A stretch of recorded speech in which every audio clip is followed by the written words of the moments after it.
नमस्कार। आज हम बात करने वाले हैं पतंजलि के योग सूत्रों के बारे में। अब देखिए, ये सिर्फ कोई पुराना ग्रंथ नहीं है, बल्कि आज के हमारे दिमाग के लिए, हमारे मन के लिए एक बहुत ही प्रैक्टिकल गाइड है। तो चलिए शुरू करते हैं और देखते हैं इसमें क्या खास है। ये सवाल हम सबके मन में कभी ना कभी तो आता ही है ना? कि आखिर ये मन इतना बेचैन क्यों रहता है, इतना उथल-पुथल भरा, जिसे काबू करना इतना मुश्किल लगता है। मतलब वो जो दिमाग में शोर चलता रहता है, वो इमोशंस का ऊपर नीचे होना, ये हम सब महसूस करते हैं। लेकिन सवाल ये है कि क्या इसका कोई इलाज है? तो चलिए सबसे पहले इसी प्रॉब्लम को थोड़ा समझते हैं। देखिए, अगर मन बेचैन है तो ये कोई हमारी पर्सनल फेलियर नहीं है, बल्कि ये एक ऐसी हालत है, एक ऐसी कंडीशन है जिसे हजारों साल पहले हमारे ऋषियों ने भी पहचाना था और उसे समझने की बहुत गहरी कोशिश की थी। मतलब ये कोई आज की प्रॉब्लम नहीं है। हजारों साल पहले योग विज्ञान ने इस पर बाकायदा एक साइंटिफिक एनालिसिस किया था, ये पता लगाने के लिए कि हमारी इस मानसिक और भावनात्मक पीड़ा की जड़ आखिर है क्या। और योग सूत्र हमें बताते हैं कि इसके पीछे हैं 5 क्लेश, यानी 5 तरह की तकलीफें या पीड़ाएं। सबसे पहली और सबसे बड़ी जड़ है अविद्या, यानी असलियत को ठीक से न समझ पाना, एक तरह की अज्ञानता। और इसी अविद्या से जन्म लेता है अस्मिता, यानी हमारा ईगो, वो मैं वाला भाव। फिर इसी मैं से जुड़ जाते हैं राग और द्वेष। राग मतलब अच्छी चीजों से चिपके रहना और द्वेष मतलब बुरी चीजों से नफरत करना। और आखिर में आता है अभिनिवेश, यानी जिंदगी से चिपके रहने का मोह और मौत का डर। ये पांचों मिलकर हमारे मन में उथल-पुथल मचाते हैं। तो ठीक है, प्रॉब्लम तो समझ आ गई, पर इसका सल्यूशन क्या है? इसका जवाब हमें सदियों पुरानी इसी समस्या के लिए दिया था एक महान ऋषि ने, ऋषि पतंजलि। उन्होंने हमें एक ऐसी गाइड दी जो आज भी उतनी ही रेलेवेंट है, और वो है योग सूत्र। लेकिन ये पतंजलि थे कौन? देखिए, उनकी कहानी भी बड़ी दिलचस्प है, रहस्य और प्रेरणा से भरी हुई। उनकी पैदाइश की कहानी ही बताती है कि उनके ज्ञान के पीछे कितनी दिव्यता छिपी हुई थी। तो कहानी कुछ यूं है कि भगवान विष्णु शेषनाग पर आराम कर रहे थे और उन्होंने भगवान शिव का अद्भुत तांडव नृत्य देखा। वो इतने मंत्रमुग्ध हो गए कि उनका शरीर भारी होने लगा। उनके आसन यानी सर्पराजा आदिशेष को लगा कि उनका दम घुट रहा है। जब आदिशेष को पता चला कि उनके स्वामी शिव के नृत्य से इतने प्रभावित हैं, तो उन्होंने भी वो नृत्य कला सीखने की इच्छा जताई। और संयोग देखिए, ठीक उसी वक्त धरती पर गोणिका नाम की एक योगिनी एक ज्ञानी पुत्र के लिए प्रार्थना कर रही थी। और तभी एक चमत्कार हुआ। आदिशेष एक छोटे से सांप के रूप में सीधा आसमान से गोणिका की प्रार्थना करती हुई हथेलियों में आ गिरे।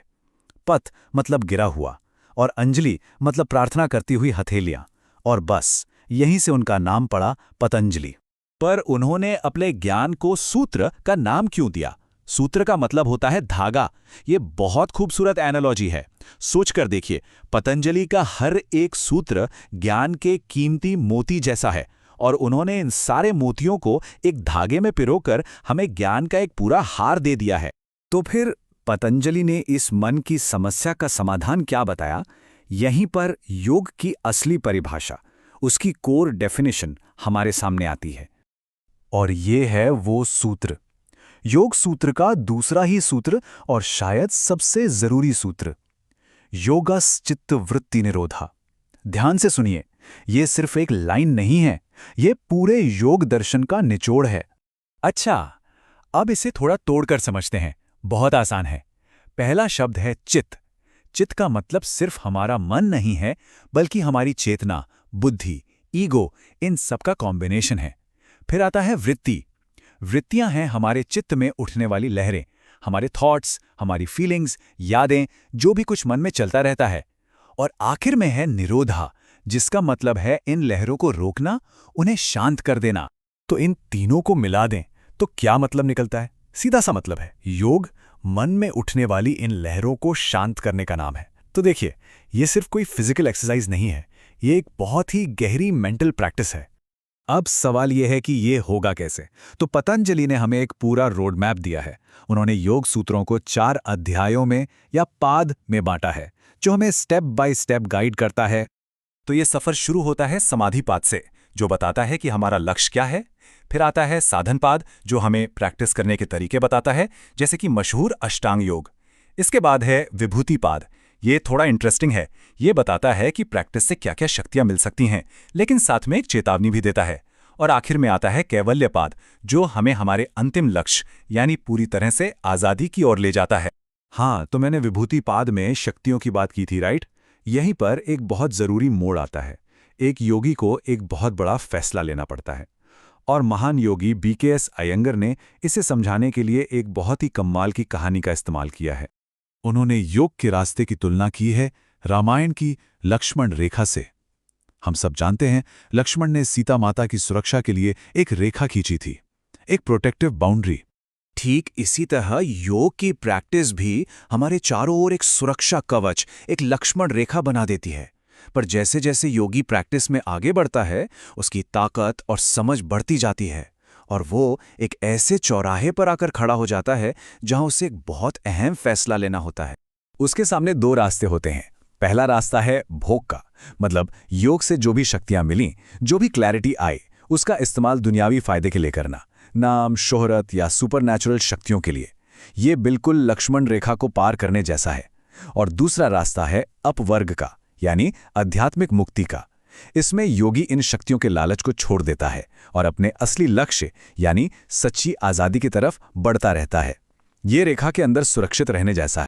तो फिर जो लोग इस दूसरे रास्ते, अपवर्ग के रास्ते पर चलते हैं, उनके लिए आखिर में क्या है? योग सूत्रों का अल्टीमेट गोल क्या है? वो परम लक्ष्य है कैवल्य। कैवल्य का मतलब है पूरी तरह से आज़ादी, एक ऐसी अवस्था जहां सिर्फ आनंदमयी शांति है और दुख और जन्म मृत्यु के इस चक्कर से हमेशा के लिए मुक्ति मिल जाती है। ये योग के सफर की सबसे ऊंची चोटी है। सोचिए, ये एक ऐसी स्टेट है जहां मन की सारी लहरें पूरी तरह शांत हो चुकी है। मन इतना साफ, इतना स्थिर हो जाता है कि हमारा जो असली स्व है, हमारी जो आत्मा है, वो अपने पूरे तेज के साथ चमकने लगती है। तो आखिर में बस एक सवाल है, जरा सोचिए, मन की इस लगातार चलती उथल-पुथल से, इस शोर से पूरी तरह आजाद हो जाना कैसा महसूस होगा? पतंजलि के योग सूत्र हमें यही रास्ता दिखाते हैं कि ये सिर्फ एक कल्पना नहीं, बल्कि एक हकीकत है जिसे पाया जा सकता है।